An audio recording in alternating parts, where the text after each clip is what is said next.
It looked like just an ordinary lunchbox, blue with silver clasps, the kind you'd see in any office break room across Washington, D.C. I remember laughing when I accidentally opened it that Wednesday morning, ready to tease my colleagues about how scatterbrained my daughter-in-law could be. Clara mixed up our lunches again. I chuckled, shaking my head as the familiar scent of homemade pasta salad wafted through the air. But then, David, my most trusted coworker, a man who rarely lost his composure in 20 years of friendship, looked at the rim of the container, rubbed it with his finger, and suddenly froze. His face went ghostly pale, as though he'd seen death itself hiding between the lettuce and tomatoes. "Evelyn," he whispered, his voice trembling. "Who prepared this?" "My daughter-in-law, Clara. She made it for my son, Benjamin," I replied, still confused, still smiling, still thinking it was just a silly mix-up. David didn't smile back. Instead, he grabbed my arm so tightly it hurt and said in a low but urgent tone that cut through the room like a knife, "Call an ambulance before it's too late." My heart stopped. The chatter in the office turned to silence.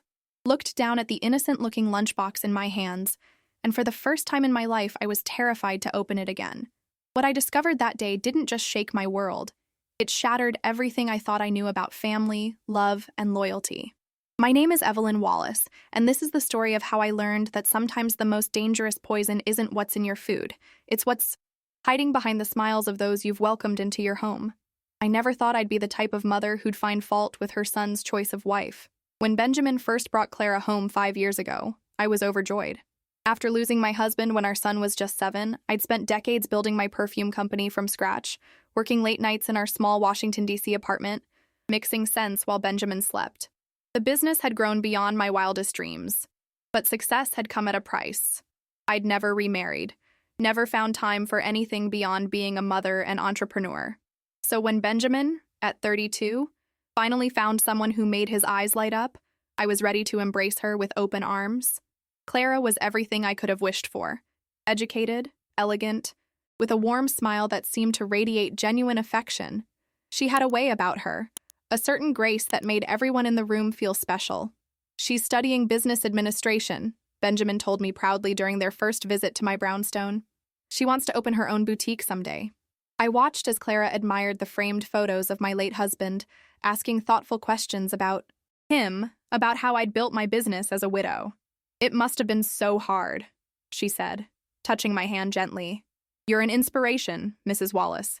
"Please call me Evelyn," I insisted. "Or Mom, if you'd like."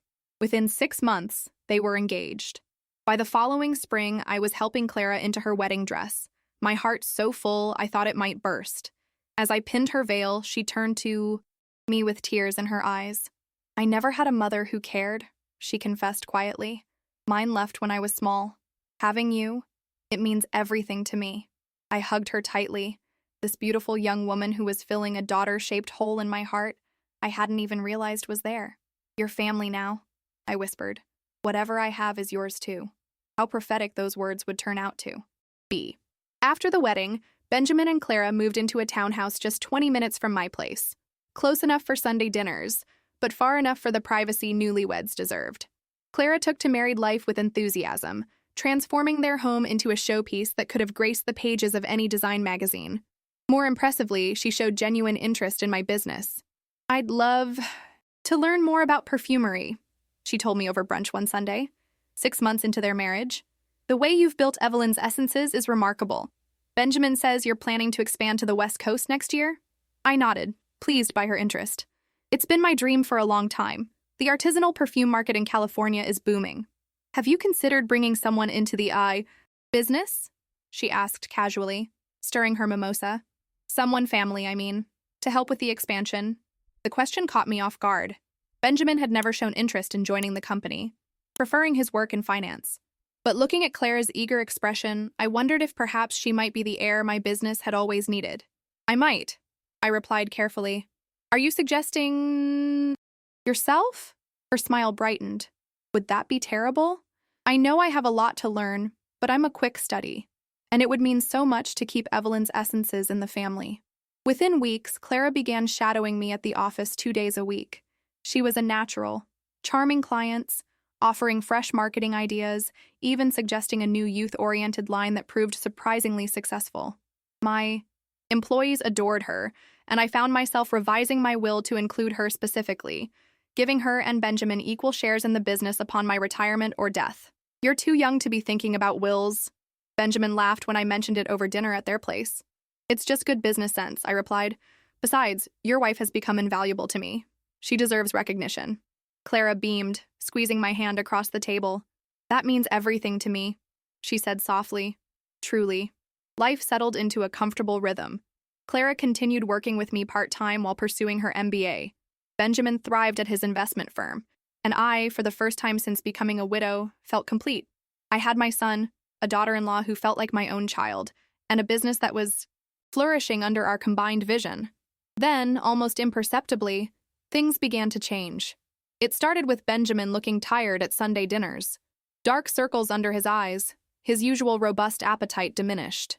"Just working hard," he'd say when I expressed concern. "This merger is killing me." Clara would smile sympathetically. "I've been trying to get him to slow down, Evelyn. You know how stubborn he is." As weeks passed, his condition worsened. He lost weight, complained of persistent stomach pain, occasional dizziness. "You need to see a doctor," I insisted one evening when he could barely finish his meal. "I have," he admitted.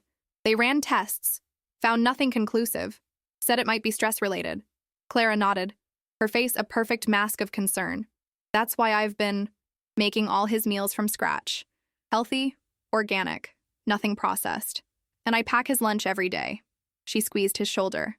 "I'm taking care of him, Mom. Don't worry." I believed her. Why wouldn't I? She'd given me no reason to doubt her devotion to my son. When she started bringing homemade meals to the office for me, too. "So, you don't have to worry about lunch, Mom. I know how busy you are." I was touched by the gesture. That Wednesday morning, I grabbed what I thought was my lunchbox from the refrigerator, not realizing until I opened it in the break room that it was Benjamin's. A simple mix-up that would change everything. I'll never forget the look on David's face as he examined the white residue on the container's rim. David Carter wasn't just my coworker. He was my oldest friend and a former medical researcher before joining my company as head of development. His scientific background had proven invaluable in perfecting our formulations. Now, as he pulled me aside, his scientific knowledge would save my son's life. "That's not salt, Evelyn," he said, his voice barely audible. "I think it's arsenic." The next 4 hours were a blur of panic and disbelief. David insisted we send the food for testing immediately, calling in a favor from a chemist friend at Georgetown University. I wanted to call Benjamin right away, to scream a warning across the phone lines, but David urged caution. "If what we suspect is true," he said gravely, "then alerting Clara could be dangerous. We need proof first." While we waited for the test results, I couldn't concentrate. My hands shook as I dialed Benjamin's office, praying he'd answer. "Mom, everything okay?" His voice sounded weaker than usual, but he was alive. Relief flooded through me. "Just checking in, sweetheart," I said, struggling to keep my voice steady. Did you eat lunch yet?" "No, actually. Got stuck in meetings all morning." "Why?" "No reason," I lied. "I thought maybe we could meet for lunch." My treat. 20 minutes later, Benjamin sat across from me at a small bistro 2 blocks from his office. Up close, the changes in him were even more alarming.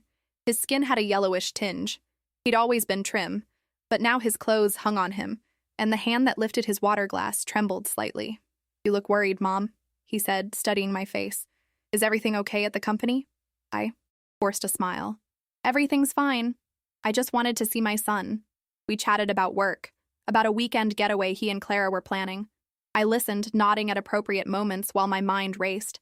How could I ask my son if his wife was poisoning him without sounding completely unhinged? When his phone chimed with a text, I glimpsed Clara's name on the screen. "She's wondering why I'm not eating her lunch," he said with a small laugh. "She's so attentive lately, always making sure I eat properly." My stomach clenched. "Benjamin," I began carefully, "have you considered getting a second opinion about your health issues? Maybe see a specialist?" He sighed, setting down his fork. "Clara's actually scheduled an appointment with a gastroenterologist for next week. She's more worried." Then she lets on. I bet she is, I thought bitterly. Before I could respond, my phone rang. David. I excused myself and stepped outside to take the call. "It's confirmed," he said without preamble. Arsenic, Evelyn, significant amounts. Not enough to kill immediately, but enough to make someone gradually sicker, I finished, my voice hollow, to mimic a wasting illness. Exactly. Evelyn, you need to get Benjamin to a hospital right away, and you need to call the police. When I returned to the table, Benjamin took one look at my face and straightened. What is it? What's happened? We need to go to the hospital, now. I reached for his hand. I'll explain in the car, but please, trust me. To his credit, he asked no further questions until we were driving toward Johns Hopkins in Baltimore, far enough from D.C. that Clara wouldn't easily find us if she came looking. As we crossed the city limits, I told him everything. The lunch mix-up, David's suspicion, the test results. With each word, his face grew paler. That's impossible, he whispered when I finished. Clara wouldn't. She loves me. She takes care of me. I want to be wrong, I said, gripping the steering wheel, until my knuckles turned white. God knows I want to be wrong. The emergency room at Johns Hopkins moved with swift efficiency once I mentioned suspected arsenic poisoning. They took blood and urine samples, admitted Benjamin immediately, and alerted the police. A detective arrived while Benjamin was still being examined, taking my statement with grave attentiveness. We'll need to search your son's home, Detective Richard Harrison said, scribbling notes. And we'll need to question Ms. Wallace without alerting her to our suspicions. She's at my office today, I told him. She's been working with me part-time. His eyebrows rose. And you left her there? After discovering this? David, my colleague, is keeping an eye on her. I didn't want her to know anything was wrong. 3 hours. Later, the doctor confirmed our worst fears. Benjamin's blood showed elevated levels of arsenic consistent with long-term exposure. Not immediately fatal, but damaging his organs steadily. Had it continued, the doctor explained, Benjamin could have suffered permanent nerve damage, kidney failure, or worse. How long? Benjamin asked, his voice flat. How long has this been happening? Based on your symptoms and these levels, I'd estimate several months of low-dose exposure, the doctor replied, possibly in gradually increasing amounts. As the reality sank in, Benjamin turned to me, his eyes reflecting confusion and betrayal so profound it broke my heart. Why? He whispered. Why would she do this? I had no answer. Or perhaps I did, but couldn't bear to voice it. Not until Detective, Harrison returned later that evening, his face grim but satisfied. We searched your townhouse, he told Benjamin. Found a locked box in your wife's closet containing arsenic compounds and printed materials on untraceable poisons. We also found this. He handed us a document, a copy of my will with certain passages highlighted, the sections detailing what would happen if Benjamin predeceased me. Clara would inherit his share of the company immediately, plus receive substantial life insurance benefits. There's more, Harrison continued. We've been monitoring her phone since this afternoon. She's made 3 calls to a man named James Kiernan. Based on their conversations, they've been romantically involved for at least a year. Benjamin closed his eyes, tears slipping down his cheeks. I moved to sit beside him on the hospital bed, holding him as I had when he was small. She never loved me, he said finally. Any of it. It was all for the money. Not just the money, Harrison corrected. Your mother's company. Based on what we've heard, they had plans to take over and expand it after... He didn't need to finish the sentence. After Benjamin was dead and I was left devastated by grief, easy to manipulate. What happens now? I asked. Now, Harrison said, his expression hardening. We set a trap. Detective Harrison laid out his plan with methodical precision. We would stage Benjamin's deterioration and eventual death to catch Clara in the act. The hospital would release Benjamin under an alias, while officially his condition would be reported as critical. I would return to work, devastated but functioning, the grieving mother trying to be strong. She needs to believe she's succeeded, Harrison explained. Only then will she reveal her true intentions. The thought of playing such a charade made me physically ill. I'd spent my entire adult life building truth and integrity into my business, my relationships. Now I was about to engage in an elaborate deception against someone I had loved like a daughter. I can't do this, I said weakly. Benjamin, sitting up in his hospital bed, reached for my hand. The IV lines running into his arm were a stark reminder of what was at stake. Mom, he said softly. She tried to kill me, slowly, painfully, while smiling and telling me how much she loved me, while you welcomed her into your home, your business. His voice hardened. We need to know how deep this goes. I spent that night in Benjamin's hospital room, watching him sleep, remembering how I'd kept vigil when he was 7 and had pneumonia. Back then, the threat had been visible, understandable. This betrayal was something else entirely, intimate and calculated. By morning, our plan was set in motion. The hospital prepared a private room for Benjamin under a false name, while his medical charts under his real name would show progressive organ failure. Detective Harrison arranged for plainclothes officers to monitor both the hospital and our homes. I returned to work on Friday, 2 days after discovering the poisoned lunch. As I walked into the office, every eye turned to me with concern. News of Benjamin's critical condition had spread quickly. Clara rushed to me immediately, her face a perfect mask of distress. "Mom, I've been calling you nonstop. The hospital called about Benjamin. They won't tell me anything except that he's in intensive care." She wrapped her arms around me, her body shaking with what seemed like genuine sobs. "What happened? He was fine when he left for work yesterday." I patted her back mechanically. "Fighting nausea. Organ failure," I managed to say. "They don't know why. He collapsed at work." She pulled back, her eyes wide and glistening with tears. "But that's impossible. He's young. He's healthy. It must be a mistake." David appeared beside us, his expression appropriately solemn. "Evelyn should rest," he said firmly, guiding me toward my office. "Clara, perhaps you could make her some tea?" Once behind closed doors, David whispered.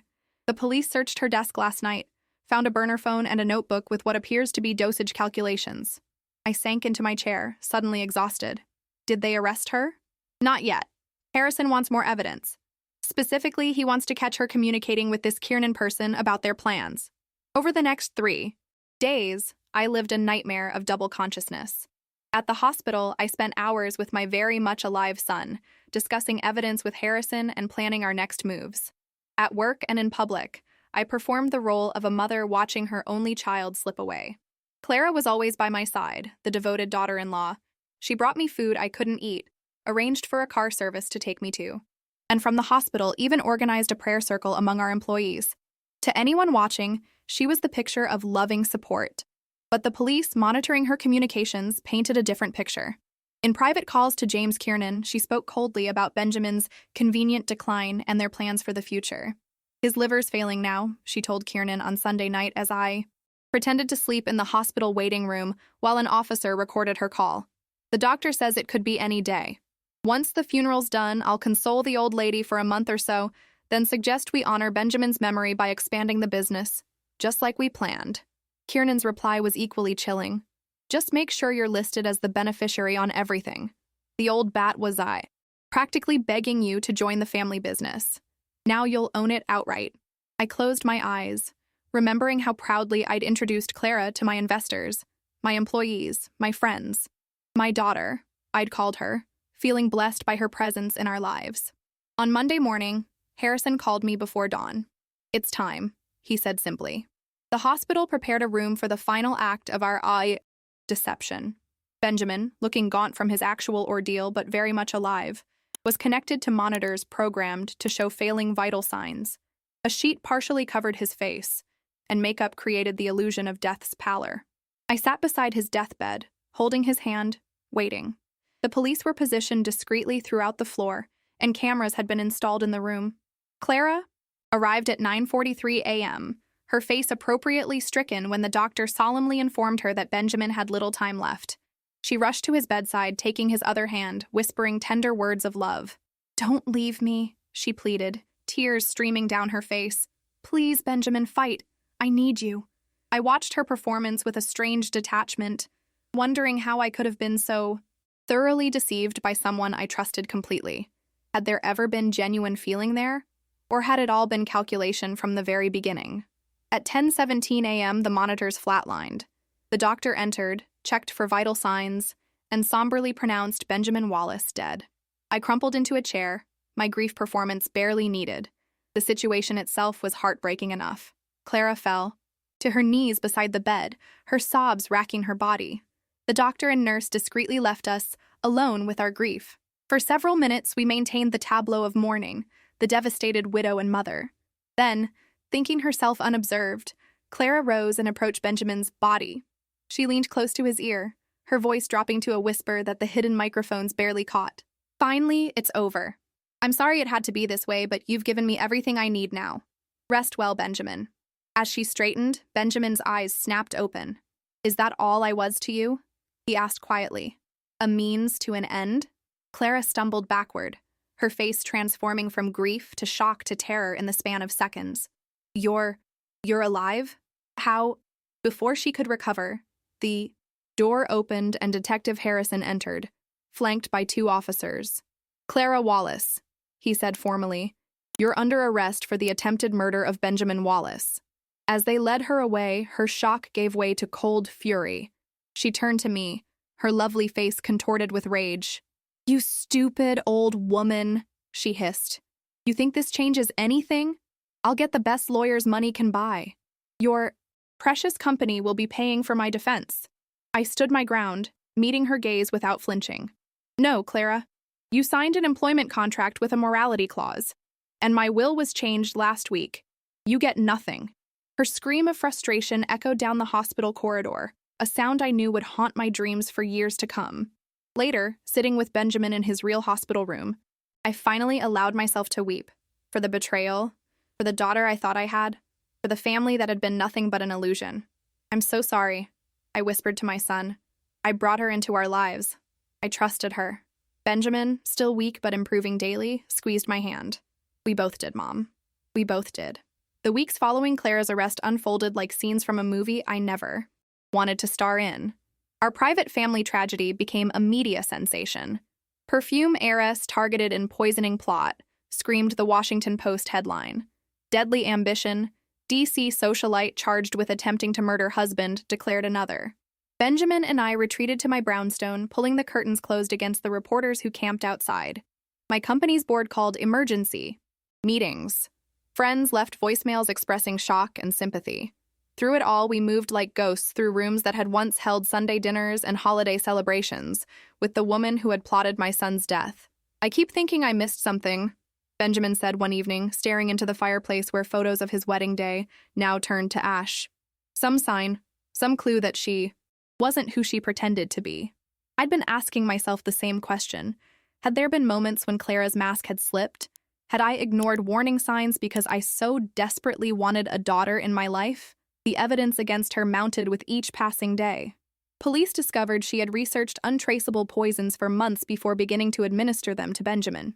The locked box in her closet contained not just arsenic but several other compounds, each carefully measured and labeled. Her burner phone revealed hundreds of texts and calls to James Kiernan, many explicitly discussing their plan to accelerate the inheritance process. Most damning of all were the journal entries recovered from a password-protected file on her laptop, clinical observations of Benjamin's declining health, notations of symptoms, adjustments to dosages. Increased nausea today, 15% more next time, one entry read. Fatigue pronounced, on track for natural organ failure within 3 to 4 months. Kiernan was arrested attempting to flee to Mexico. Under interrogation, he broke quickly, confessing that Clara had approached him with the scheme shortly after she and Benjamin became engaged. They had been lovers before she ever met my son. Benjamin had simply been the unwitting access point to my company and fortune. Why not just divorce him? The interrogator asked. Kiernan's answer was chilling in its simplicity. The prenup. She'd get nothing that way. Benjamin had indeed insisted on a prenuptial agreement, a standard practice given his own financial standing. Clara had signed it, without protest, already planning a more lucrative exit strategy. Richard Harrison, who had transitioned from detective to our unofficial protector, brought us these updates with careful compassion. His presence became a steady anchor in our upended lives, his methodical mind helping us navigate the legal complexities ahead. The prosecutor is offering her a deal, he informed us over dinner at my house one evening. 20 years instead of life if she pleads guilty. Saves the state a trial, saves you both from testifying. Benjamin set down his fork, his appetite still not fully recovered. What do you think, Mom? I considered the question carefully. Part of me wanted Clara to face a jury, to have her crimes exposed in the full light of public scrutiny. Another part shrank from the thought of reliving the betrayal in a courtroom, of having our family's pain turned into courtroom drama and tabloid fodder. I think, I said slowly, that I want this chapter of our lives closed as quickly and cleanly as possible. I reached for Benjamin's hand. We need to heal, not relive this nightmare for months on end. Harrison nodded approvingly. For what it's worth, I agree. The evidence is overwhelming. She'll serve substantial time either way. 2 days later, Clara accepted the plea deal. The media frenzy peaked briefly, then began to subside as newer scandals claimed the public's attention.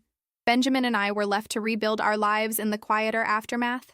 My company weathered the storm, though some nervous investors needed reassurance that Evelyn's essences remained stable despite the scandal. I threw myself back into work, finding comfort in the familiar routines of creating new scent profiles and overseeing production. Benjamin took longer to recover, both physically and emotionally. The arsenic had damaged his kidneys, requiring ongoing treatment. The betrayal had wounded something deeper. He took an extended leave from his firm, spending hours in therapy and more hours simply walking the streets of Georgetown, reacquainting himself with a world that no longer felt trustworthy. "Do you think you'll ever marry again?" I asked him one Sunday morning as we sat on my terrace, the first hints of spring warming the air. He smiled faintly, stirring his coffee. "That's what my therapist asks. I don't know, Mom. Right now, the thought of letting someone that close again." He shook his head. "But I don't want to let what Clara did define the rest of my life. That would be giving her too much power." I understood completely. I too struggled with the aftermath of betrayal. I'd removed Clara from my will, of course, but the ghost of her presence remained in my company. Employees whispered when I walked by. Clients asked carefully worded questions about the unfortunate situation. At industry events, conversations would sometimes halt awkwardly upon my approach. "Mrs. Wallace," a young perfumer said to me at a trade show in May, her eyes wide with morbid curiosity, "I just wanted to say how brave you've been through all this." I thanked her politely and moved on, wondering if I would always be defined by this chapter of my life. The successful businesswoman who had been so thoroughly fooled, who had nearly lost her only son to a scheming daughter-in-law. David, my faithful friend through the entire ordeal, counseled patience. "People have short memories," he assured me. "In a year, this will be old news." He was right, of course. By summer, the media had moved on completely. Clara's sentencing, 18 years with possibility of parole after 12, barely made the local papers. Kiernan received 15 years for his role as accomplice. The legal system had done its work. Justice, such as it was, had been served. But justice didn't heal the wounds or answer the lingering questions. It didn't restore Benjamin's complete health or erase the nightmares that still woke me at 3 a.m. Visions of my son dying while Clara stood by, smiling her perfect smile. "You need a change of scenery," Richard Harrison suggested during one of his now regular visits. Since the case concluded, he had remained in our lives, his steady presence a comfort to us both. "Both of you do." We took his advice, closing up the brownstone and retreating to a small cottage on the Chesapeake Bay. For 2 weeks, we lived simply, walking the beach, reading books, cooking fresh seafood, sleeping with windows open to the sound of waves. No business calls, no legal consultations, no reminders of perfume or poison. On our last night there, Benjamin and I sat on the deck, watching the sunset paint the water in shades of gold and crimson. "I think I'm ready," he said quietly. "For what?" "To stop being a victim. To start living again." He turned to me, his eyes clearer than they had been in months. "Clara took so much from us. I don't want to give her one more day." I reached over to squeeze his hand, feeling a surge of fierce pride. My son, my brilliant, resilient son, had found his way back to himself through the darkness. "Me too," I whispered. "No more looking back." As the last light faded from the sky, we made a pact. Not to forget what had happened, but to refuse to be defined by it. To reclaim our story from those who had tried to rewrite it for their own gain. We returned to Washington with renewed purpose, ready to begin the next chapter. Autumn in Washington has always been my favorite season. The oppressive summer humidity finally breaks. The leaves in Rock Creek Park transform into a tapestry of amber and crimson, and the air carries that particular crispness that makes each breath feel like renewal. That fall, following our summer retreat, the changing season seemed especially symbolic. "We need a rebirth," I announced to Benjamin over breakfast in my brownstone kitchen, for both of us, and for Evelyn's essences. The months since Clara's sentencing had been quiet, but healing. Benjamin's physical health had improved significantly. His kidney function was nearly normal, and the neurological symptoms from the arsenic had mostly subsided. He'd returned to his firm part-time, though I suspected his heart was no longer in finance.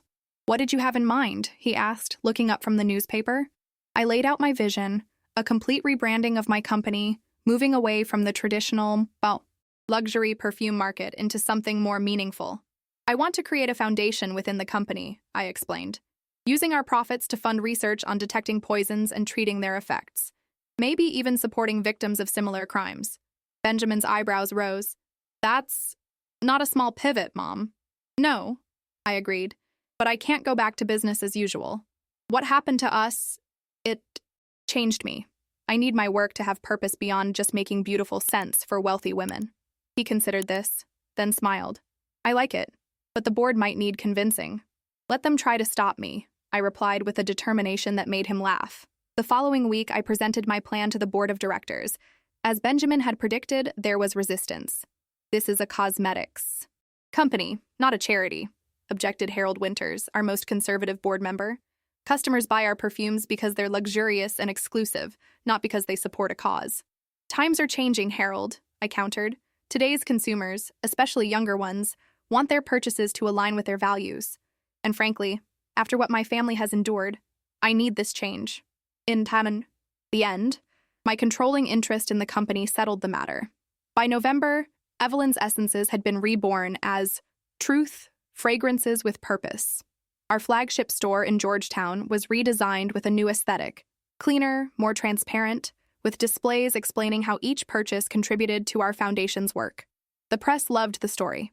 Perfume mogul transforms personal tragedy into force for good. Sales actually increased, particularly among the millennial demographic we'd struggled to reach previously. By Christmas, we'd raised enough to fund our first research grant at Johns Hopkins, focused specifically on developing faster detection methods for common poisons. Benjamin found his own path to rebirth as well, though not one I'd anticipated. I'm quitting the firm, he announced one evening in early December. We were decorating my Christmas tree, a tradition we'd maintained despite having less holiday spirit than usual. I've been thinking about it for months, and I'm finally ready. I set down the ornament I was hanging, a delicate glass teardrop that suddenly seemed too fragile to touch. Are you sure? Your career has always been so important to you. He nodded, hanging a star with deliberate care. That was before. Now, numbers and projections just seem hollow. I want to do something that actually helps people. He paused, looking uncertain for the first time. Actually, I was hoping to work with you, specifically with the foundation. My financial background could be useful in managing the endowment, making sure the money really makes a difference. Tears sprang to my eyes. In all our years, Benjamin had never expressed interest in joining my business. I'd accepted long ago that he'd forge his own path. Now, through this terrible ordeal, we'd found not just healing, but a new way to connect. I'd love that, I said simply, pulling him into a hug. As the new year approached, another unexpected development brightened our recovery. Richard Harrison, who had continued checking in on us regularly, began stopping by with increasing frequency. His visits, once focused on updates about Clara's case, evolved into long conversations over dinner, walks through the National Mall, and eventually, a tentative invitation to the Kennedy Center. It's just a concert, he said awkwardly, standing in my doorway one evening. Beethoven. Nothing fancy, but I thought you might enjoy it. At 53, I hadn't considered dating again. My brief marriage to Benjamin's father had been the love of my life, and after his death, building my business and raising my son had consumed me entirely. Romance seemed like something from another lifetime, yet there was something about Richard's steady presence that felt right. Unlike the whirlwind of emotions that had characterized my youth, this was calmer, more grounded. We shared a profound understanding of darkness, having both witnessed the worst of human calculation through our respective careers. I'd love to go, I replied, surprised by the flutter in my chest, a sensation I thought had died along with my husband decades ago. Benjamin, far from being unsettled by this development, seemed quietly pleased. He's a good man, he observed after Richard had left following a Sunday dinner. And he looks at you like you hang the moon. I felt my cheeks warm. Don't be ridiculous, we're just friends. Benjamin hummed skeptically, smiling in a way I hadn't seen since before Clara. Just like me and Sarah are just colleagues. Sarah Chen was the victim, advocate who had guided us through the legal proceedings, a compassionate woman with an impressive legal mind. She and Benjamin had begun meeting for coffee to discuss foundation business, though their conversations seemed to extend well beyond professional matters. I raised an eyebrow. Touché. As winter deepened, so did these new connections in our lives. Benjamin and Sarah began officially dating in January. Richard and I moved more cautiously, both carrying the weight of past losses, but by Valentine's Day, there was no denying we had become more than friends. I never expected this, Richard confessed as we walked along the Potomac one cold but sunny afternoon. When I took your case, I was just doing my job. But getting to know you, seeing your strength and your heart, he took my gloved hand in his. You're extraordinary, Evelyn. For the first time in nearly a year, I felt truly hopeful about the future. Not just resigned to moving forward, but genuinely excited for what might come next. The foundation was thriving. Benjamin was finding his purpose. And my heart was opening again in ways I'd thought impossible. Yet shadows remained. Nightmares still disturbed my sleep. Occasionally, vivid dreams where Clara returned, where we failed to discover the poison, where Benjamin died in a hospital bed while she watched with those lovely, lying eyes. I would wake gasping, reaching for my phone to call my son before remembering it was just a dream. On the anniversary of the day we discovered the poisoned lunchbox, Benjamin suggested we face the date head-on rather than pretending it wasn't significant. We could visit her, he said quietly over breakfast. Clara, in prison. I nearly dropped my coffee cup. Why on earth would we do that? Closure, maybe. He shrugged, though his expression was far from casual. I have questions that still keep me up at night, don't you? I did, of course. The most persistent being. Had any of it been real? Had Clara ever truly cared for either of us, even for a moment? Or had every smile, every embrace, every I love you, been calculation from the very beginning? After much discussion and a consultation with our therapists, we arranged the visit. Bedford Hills Correctional Facility was a 5-hour drive from Washington. We made the journey in silence, each lost in our own thoughts about what we hoped to gain from this confrontation. The prison visiting room was stark and institutional. Beige walls, uncomfortable plastic chairs, vending machines humming in the corner. We sat side by side, waiting, my heart pounding so loudly I was certain Benjamin could hear it. When Clara entered, I barely recognized her. Prison had stripped away her polished exterior. Her hair, once perfectly highlighted and styled, hung limply around her face. The designer clothes had been replaced by a drab uniform. Only her posture remained unchanged. That straight-backed elegance that had first impressed me seemed innate rather than affected. She showed no surprise at seeing us, though something flickered briefly in her eyes, something that might have been shame before hardening into defiance. She sat across from us, folded her hands on the table, and waited. You look well, Benjamin, she finally said, her voice softer than I remembered. Better than when I last saw you. No thanks to you, he replied evenly. A tense silence fell. I studied her face, searching for the woman I had loved as a daughter, the woman I had trusted with my business, my son, my heart. She met my gaze without flinching. Why? I asked simply. The question that had tormented us both. Clara sighed, a sound so normal it was jarring in this context.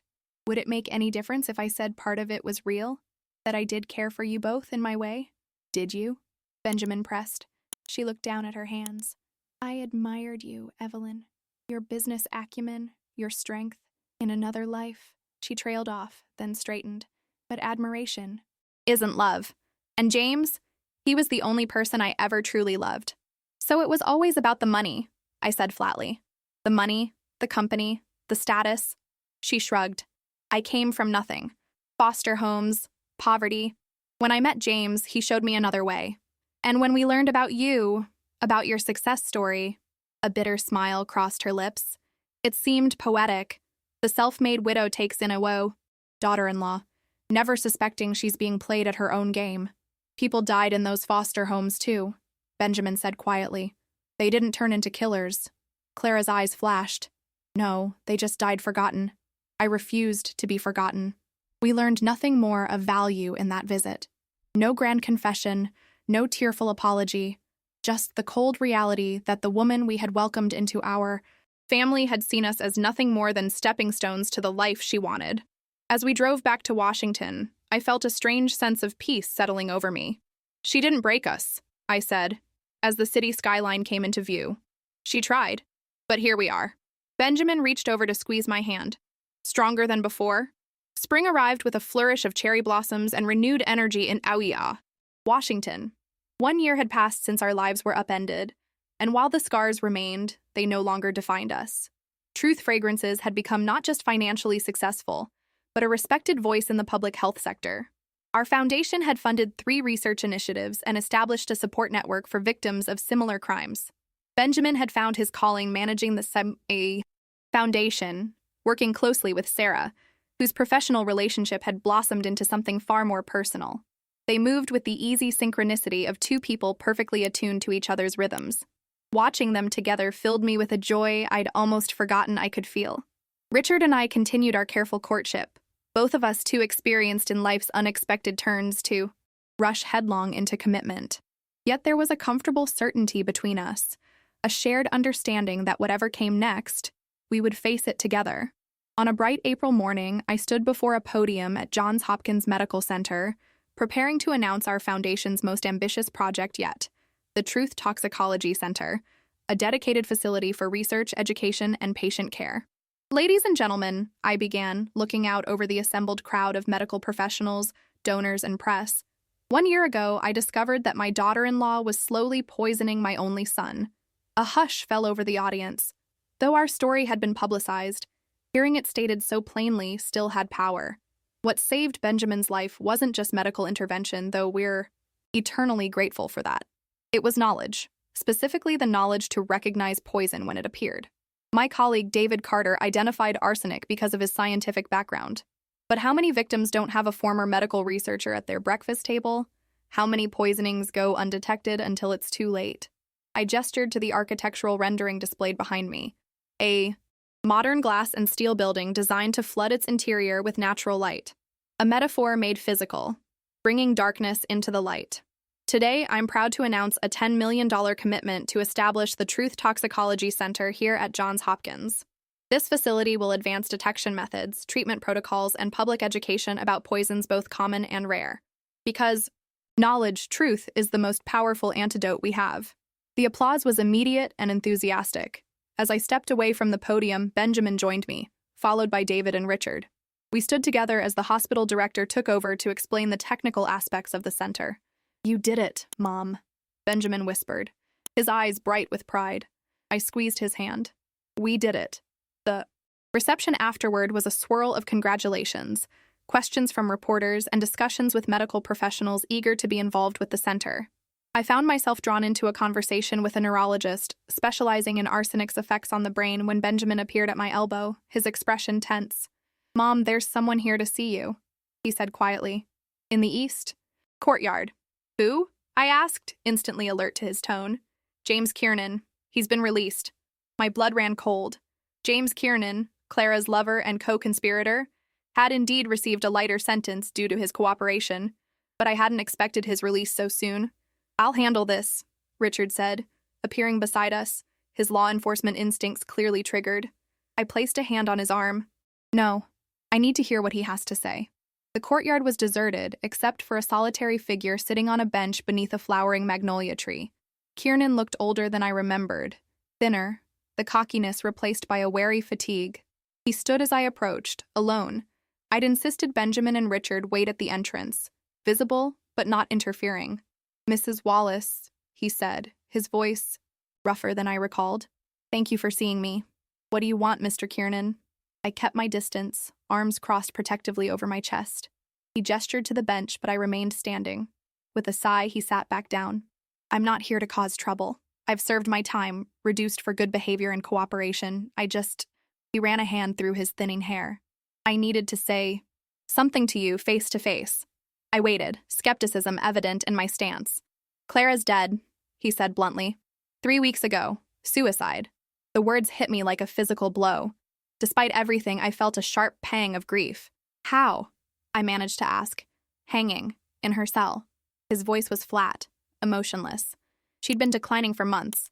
Depression, they said. I struggled to process this. Information. Clara, vibrant, calculating Clara, gone by her own hand. It seemed incomprehensible. "She left letters," Kiernan continued, reaching into his jacket. "One for me, one for you." He extended an envelope, my name written in her familiar, elegant script. I stared at it, not reaching out. Why would she write to me? I don't know. I didn't open it. A hint of the old bitterness crept into his voice. Mine was mostly blame. Apparently, I ruined her life by getting caught. Slowly, I took the envelope. Is that all? He stood, suddenly seeming very tired. That's all.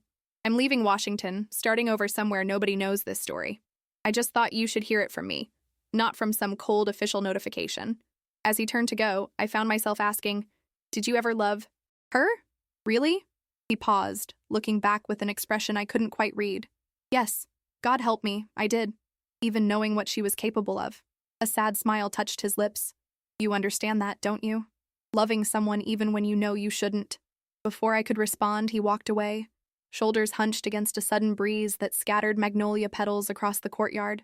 I remained alone with the unopened letter, feelings too complex to name churning inside me. Benjamin and Richard approached cautiously, questions in their eyes. Clara's dead, I said flatly. Suicide.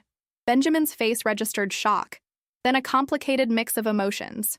Grief, anger, relief, confusion. When? 3 weeks ago. I held up the envelope. She left this for me. Richard frowned. You don't have to read it, Evelyn. Whatever she wrote, it could just be more manipulation. Or confession, Benjamin suggested quietly. Maybe at the end, she wanted to come clean. I slipped the letter into my purse. I'll decide later.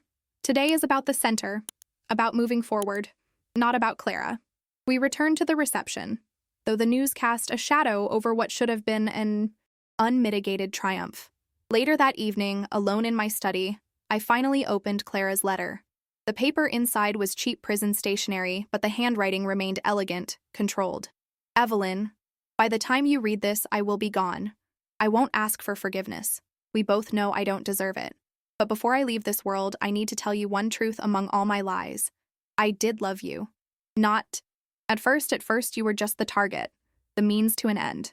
But watching you build your business, seeing your strength and determination, the way you loved Benjamin so fiercely, I began to wish you really were my mother. In another life, perhaps you could have been the parent I never had, and I could have been the daughter you deserved. I know these words mean nothing now. Actions speak, louder, and my actions were unforgivable.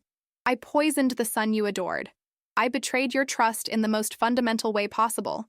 There's no coming back from that. I'm not asking you to remember me kindly. Just know that not every smile was false. Not every moment was calculation. Sometimes sitting at your dinner table, I would forget why I was there and simply enjoy belonging to a real family, however briefly. The money never would have made me happy. I see that now. Too late. You already had the only thing worth having. People who truly loved you. Goodbye, Evelyn. Live well, be happy. It's the ending you deserve. Clara.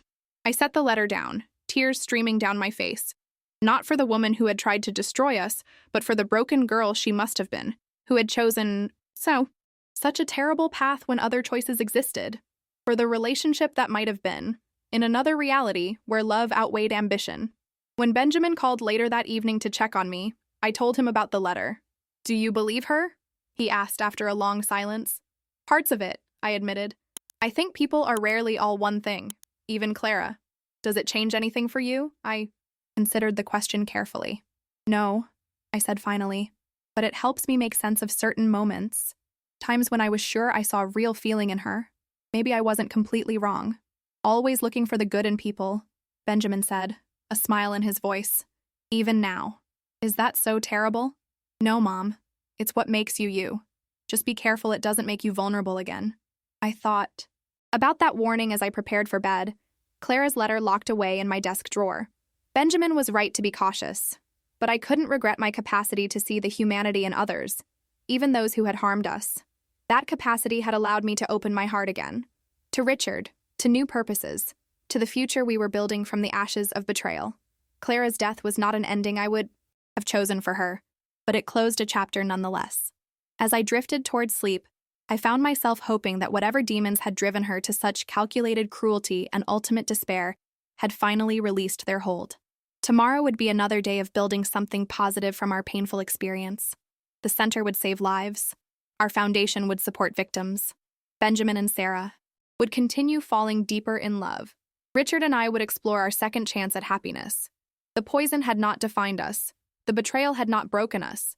We had transformed our pain into purpose, and in doing so, discovered strengths we never knew we possessed. 2 years passed with the steady rhythm of healing and growth. The Truth Toxicology Center flourished, becoming a nationally recognized facility for research and treatment. Our foundation expanded its reach, providing support for victims of poisoning and other forms of intimate betrayal across the country. What had begun as a personal response to trauma had evolved into something much larger than ourselves. On a crisp October morning, I stood in my office at Truth Fragrance's headquarters, gazing out at the Washington skyline. At 55, I found myself at a crossroads I hadn't anticipated, contemplating retirement, or at least a significant step back from day-to-day operations. A gentle knock at my door interrupted my thoughts. "Got a minute?" Benjamin asked, poking his head in. "For you? Always." I smiled, taking in the sight of my son, healthy, confident, transformed from the gaunt victim I'd nearly lost 3 years ago. He entered, closing the door behind him. At 35, Benjamin had come fully into his own. Leading our foundation had given him purpose, and his relationship with Sarah had brought a light back to his eyes I feared might be permanently extinguished after Clara's betrayal. "I have news," he said, his expression unreadable. "2 pieces, actually." "Good or bad?" I asked, my old anxieties briefly stirring. He smiled, dispelling my concern. "Good. Definitely good." He took a deep breath. "First, Sarah and I are engaged." Joy surged through me. I rushed forward to embrace him. "Oh, Benjamin, that's wonderful news. When did this happen?" "Last night." His smile was radiant. "I took her to the rooftop garden at the Kennedy Center, had a string quartet playing, the whole romantic production. And she said yes immediately, I assume?" He laughed. "Actually, she started crying, then nodded for about a full minute before she could speak. But yes was eventually the answer." I wiped away happy tears of my own. Sarah Chen had been Benjamin's rock through the darkest days of his recovery, first as the victim advocate assigned to our case, then as a colleague at the Foundation, and finally, as the woman who had helped him believe in love again. Their relationship had developed slowly, cautiously, both aware of the shadows cast by his first marriage. "I couldn't be happier for you both," I said sincerely. "Sarah is extraordinary." "She is," he agreed, which leads me to my second piece of news. He took my hand, guiding me to the small seating area by the window. "We've been talking about the future, about the foundation, about where we want to take it next." I nodded, curious about his serious tone. "Mom, we want to expand internationally. There are victims worldwide who need the kind of support we've built here. Sarah's connections in international human rights could open doors for us in Asia, Europe, South America." "That sounds ambitious," I said carefully. "And expensive." "It would be, which is why—" he hesitated. "We'd need to restructure. Separate the foundation entirely from Truth Fragrances, make it a fully independent nonprofit. And that would mean changes for the company, too." I leaned back, understanding dawning. "You're suggesting I sell?" He nodded slowly. "Not to just anyone. But there's been interest. Substantial interest. From Elysian Global. They've been trying to acquire us for months." Elysian Global was a respected conglomerate of ethically minded luxury brands. Their CEO, Victoria Harding, had approached me repeatedly about acquisition, always respectful of our mission, but persistent in her interest. "They would maintain the charitable connection," Benjamin continued. 10% of all Truth product sales would still go to the foundation, but they'd take over the business operations, the manufacturing, the expansion plans, and they'd pay enough to fund our international initiative for at least a decade. I stood, moving back to the window. The company had been my life's work. Born from necessity after my husband's death, built hour by painstaking hour while raising Benjamin alone. The thought of letting it go felt like surrendering a piece of my identity. "And if I'm not ready?" I asked quietly. Benjamin joined me at the window. "Then we find another way. This is your company, Mom. Your legacy. No one's forcing this decision." I turned to study his face, seeing the mixture of excitement and concern there. "But you and Sarah believe this is the right move? For the foundation's future?" "We do," he admitted. "But your happiness matters more. If you're not ready—" I held up a hand to stop him. "Let me think about it. Really think about it. This isn't a decision I can make in one conversation." That evening, I shared the proposal with Richard over dinner at his Georgetown townhouse. After 2 years of careful courtship, we had settled into a comfortable routine, dividing our time between our separate homes while building a life together. At 60, Richard had retired from active detective work, though he still consulted occasionally on complex cases. Mostly, he focused on writing crime prevention books and enjoying the quieter pace of life we'd created together. "What does your heart tell you?" he asked after listening thoughtfully to my dilemma. I twirled pasta on my fork, considering that I'm tired, that running the company doesn't bring me the same joy it once did, that maybe it's time to pass the torch. He nodded. "And what's holding you back?" "Fear, I suppose. Fear that without the company, I'll lose my purpose. Fear that whoever takes over won't honor what we've built." I set down my fork. "And maybe a bit of stubbornness. This company saved me after losing Thomas. It put Benjamin through college. It's been my constant companion for 30 years. Richard reached across the table to take my hand. "Companions can change, Evelyn. New chapters can begin." His eyes, warm and steady, held mine. "Whatever you decide, I'm here. But don't hold on to something out of fear when you could be reaching for something new." Later that night, as Richard slept, beside me, I found myself remembering the day I started my company, the tiny kitchen in our apartment where I mixed my first perfume samples, Benjamin playing at my feet. I'd been terrified then, too, a young widow with a small life insurance payout and no business experience. But necessity and love for my son had pushed me forward. Now necessity was pulling me in a different direction. The Foundation's work was saving lives. Benjamin and Sarah's vision for its future was bold and necessary. Perhaps my role now was to enable their dreams, just as I'd once fought to secure Benjamin's future. The next morning, I called Victoria Harding and arranged a meeting. 3 months later, the sale of Truth Fragrances to Elysian Global was finalized. The terms were generous, more than generous, ensuring not just the Foundation's future, but my own comfortable retirement. Victoria, true to her word, maintained our ethical standards and charitable commitments. Most importantly, all employees kept their positions, with David stepping up as Chief Innovation Officer under the new ownership. At the formal announcement, I stood before my assembled staff, heart full of conflicting emotions. 30 years ago, I started mixing perfumes in my kitchen while my son played with his toys nearby, I began. I had no business plan, no investors, no experience, just determination and necessity. What grew from those humble beginnings amazes me daily. I gestured to the sleek headquarters around us, to the faces of people who had become family over the years. Truth Fragrances has always been about more than just scent. It's been about authenticity, about creating something meaningful from loss.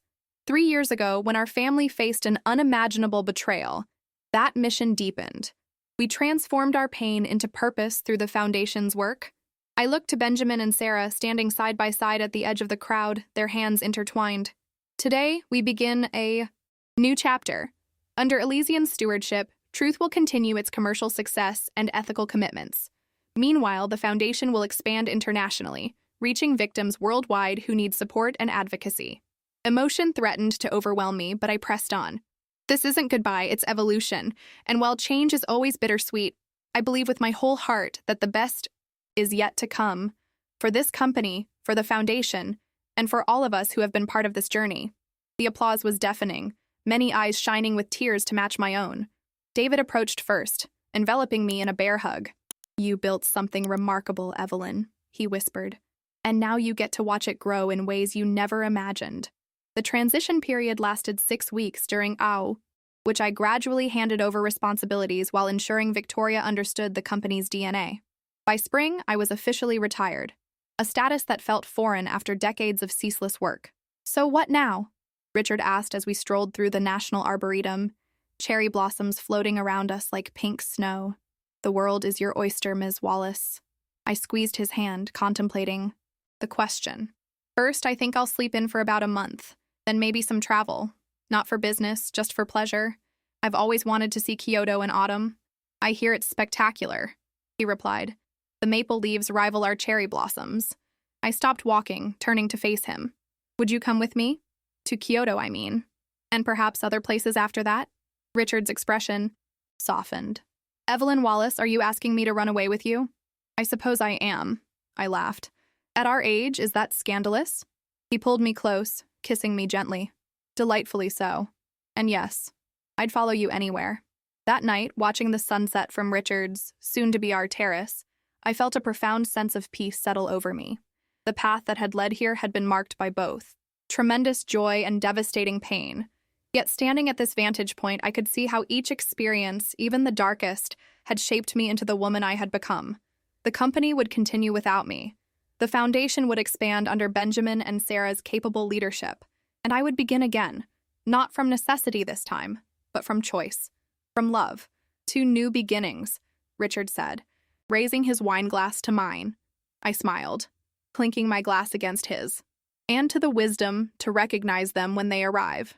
5 years later, I sat in the front row of a small, elegant chapel on the outskirts of Baltimore, watching my son cradle his newborn daughter. The spring sunshine filtered through stained glass windows, casting rainbow patterns across the marble baptismal font where Sarah stood, radiant in a cream-colored dress, her hand resting protectively on Benjamin's shoulder. "Evelyn Margaret Wallace Chen," the minister announced, gently sprinkling water onto the infant's forehead. My namesake, my granddaughter, scrunched her tiny face in momentary displeasure before settling back into peaceful slumber. Beside me, Richard discreetly passed a handkerchief as tears of joy spilled down my cheeks. At 60, I had never expected to become a grandmother. After Clara's betrayal and the physical damage Benjamin had sustained from the poisoning, doctors had warned that fertility might be compromised. Sarah and Benjamin had prepared themselves for the possibility of adoption or remaining childless. Little Evelyn's arrival 3 weeks ago had been nothing short of miraculous, a symbol of renewal so profound it left me breathless. "She has your eyes," Richard whispered as the ceremony concluded and guests moved toward the reception area. "That same determined look." I laughed softly. "She's 2 weeks old. I think that's just gas." "No," he insisted, squeezing my hand. "It's the Wallace spirit, already planning world domination from her bassinet." Perhaps he was right. There was something in the way the infant surveyed her surroundings. Alert, curious, unafraid. If she inherited even a fraction of the resilience her father had demonstrated, she would be a force to reckon with. The reception was intimate. Just 30 close friends and family gathered at Benjamin and Sarah's renovated farmhouse outside Baltimore. Their home reflected their values: warm, unpretentious, with spaces designed for both quiet reflection and generous hospitality. The library housed resources for the foundation's work. The guest cottage welcomed victims temporarily needing safe harbor. The expansive kitchen regularly filled with colleagues and friends. David arrived late, hurrying in with apologies and a lavishly wrapped gift. At 70, he showed no signs of slowing down, still overseeing innovation at Truth Fragrances while serving on the foundation's board. His wife, Catherine, followed with their teenage granddaughter in tow. "The newest little fighter," he declared, peering down at baby Evelyn in Sarah's arms. "She's magnificent." I watched the scene with a full heart. This makeshift family we had built, strengthened rather than broken by the trials we'd endured. The foundation now operated in 12 countries, providing both direct support to poisoning victims and preventative education. Truth Fragrances had expanded ethically under Victoria's leadership, maintaining its commitment to our cause while reaching new markets. And I had discovered a life beyond work I never could have imagined. Richard and I divided our time between Washington and a small cottage in Provence, where we'd impulsively purchased a property during our second year of traveling together. We'd married 3 years ago in a simple ceremony on our terrace there, surrounded by lavender fields and the friends who had become our French family. "Penny for your thoughts," Benjamin said, joining me on the porch swing as afternoon faded toward evening. Sarah had taken the baby inside for feeding, and guests were beginning to depart. I leaned against my son's shoulder, treasuring his solid presence, just reflecting on our journey, from where we were to where we are now. He nodded, understanding in his eyes. It's almost hard to remember how dark things were. Almost. But not quite. I finished for him. No, not quite. He gazed out at the garden where Richard was deep, in conversation with David. But the darkness made this light all the more precious, didn't it? I considered his words, finding profound truth in them. It did. Though I'd never have chosen that path. None of us would. But here we are anyway, stronger for having walked it. As twilight settled over the property, only the closest family remained. Sarah rejoined us on the porch, baby Evelyn, sleeping peacefully against her shoulder. Richard brought out glasses of champagne, passing them around our small circle. "A toast," he proposed, raising his glass. "To little Evelyn, may her life be filled with love, purpose, and just enough challenge to make her strong but never break her spirit." "To Evelyn," everyone echoed softly, mindful of the sleeping infant. Later, when Benjamin and Sarah insisted we stay the night rather than drive back to Washington, Richard and I settled into their comfortable guest room. Through the partially open window, the scent of night-blooming jasmine drifted in on a gentle breeze. "Happy?" Richard asked as we lay together in the darkness. "Completely," I replied without hesitation. "You?" "More than I ever thought possible at my age." He chuckled softly. "Life's full of surprises, isn't it?" Indeed it was. From the devastating discovery of a poisoned lunchbox to this moment of profound contentment, the journey had been neither straight nor easy. Yet somehow, the circuitous path had led exactly where I needed to be. The following morning, I woke early, slipping out while Richard still slept. I found Sarah in the kitchen, little Evelyn cradled in one arm while she attempted to make coffee with the other. "Let me," I offered, taking the baby. "You handle the caffeine." Sarah smiled gratefully, surrendering her daughter. "She was up every 2 hours. I'm running on fumes." I settled into a rocking chair by the window, gazing down at my granddaughter's perfect face. Her eyes, dark blue now, but likely to become brown like Benjamin's, stared up at me, with that same alert curiosity Richard had noted. "Hello, little one," I whispered. "Your grandmother has some wisdom to share." Sarah glanced over, amused. "Starting the life lessons already?" "It's never too early," I replied, not taking my eyes off the infant. "She should know what she comes from." As morning light strengthened, casting golden patterns across the farmhouse kitchen, I rocked, gently, whispering to my granddaughter about resilience and truth, about the power of love to transform even the darkest betrayal into something meaningful. "The world will try to break your heart sometimes," I told her softly. "But remember this, what matters isn't the breaking, it's what you build from the pieces." Sarah joined us, coffee in hand, settling into the adjacent chair. "That should be the Foundation's new motto," she said. "It's perfect." I smiled, passing the baby back to her mother. "Maybe it will be, when she's old enough to take over." "Planning her future already?" Sarah laughed. "Just recognizing possibilities," I corrected. "The future belongs to her generation. But the stories, those are our gift to them, the hard-won wisdom that might make their paths a little easier." Later that morning, as we prepared to depart, Benjamin pulled me aside. "I have something for you," he said, pressing a small velvet box into my hand. Inside lay a delicate gold locket. When opened, it revealed a tiny photograph of baby Evelyn on one side and an inscription on the other. "From poison to purpose, our family legacy." Tears sprang to my eyes. "It's beautiful, Benjamin. We wanted you to have a tangible reminder," he explained, his voice thick with emotion, "of how far we've come, of how your strength saved us both." I closed my fingers around the locket, feeling its weight, light in my palm but heavy with meaning. "Not just my strength," I corrected gently. "Ours. We saved each other." As Richard and I drove back toward Washington, the spring countryside blooming around us, I thought about legacy, about what truly remains when we're gone. Not companies or fortunes, though those have their place. Not even foundations or centers, important as they are. What endures are the stories we live and tell. The love we give freely, even after betrayal makes us wary. The truth we insist upon, even when lies would be easier. The healing we choose, even when bitterness beckons. I touched the locket at my throat, thinking of my granddaughter who would grow up knowing not just the trauma our family had endured, but the triumph we had fashioned from it. She would inherit not fear, but fortitude, not suspicion, but discernment, not bitterness, but wisdom. "What are you thinking?" Richard asked, noticing my contemplative silence. I smiled, gazing out at the future unfolding before us like the road ahead. That sometimes life comes full circle in the most unexpected ways. What began with a poisoned lunchbox ended with a new life named for me. What started as a desperate attempt to save my son became a global mission to save others.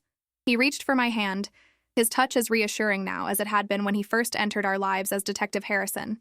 And what began as the worst betrayal imaginable led, eventually, to greater love. "Yes," I agreed, thinking of Benjamin and Sarah, of their daughter, of the man beside me, of the extended family we'd created from the ashes of deception. That most of all.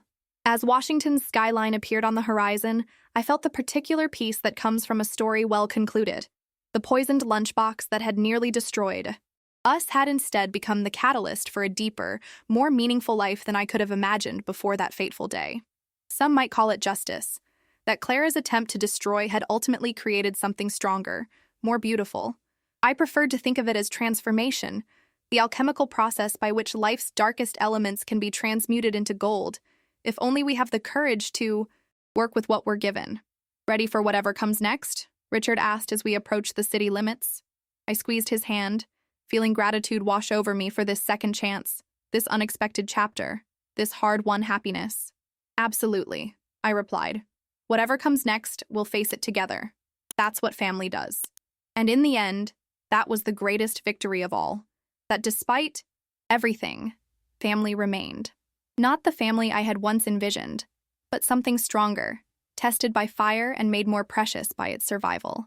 A family built on truth, sustained by love, and dedicated to transforming poison into purpose, one life at a time.